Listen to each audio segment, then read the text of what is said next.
Anto yang tenggelam akibat perahu motor yang dikemudikannya bersama anak istrinya terbalik setelah dihempas gelombang air sungai ditemukan tim SAR gabungan.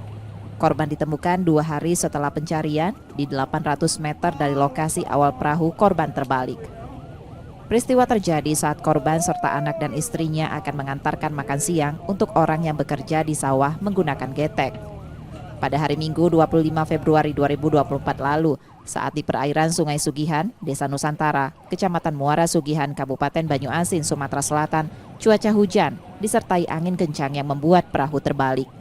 Temukan sekitar jam 10 malam dalam kondisi meninggal dunia.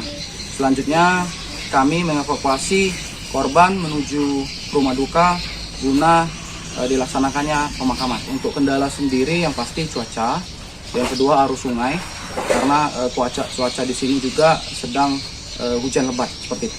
Peristiwa itu menyebabkan 2 orang tewas, suami istri, dan 1 orang selamat. Jenazah korban kini sudah dimakamkan keluarganya. Yudi Kiswanto, Kompas TV, Palembang, Sumatera Selatan.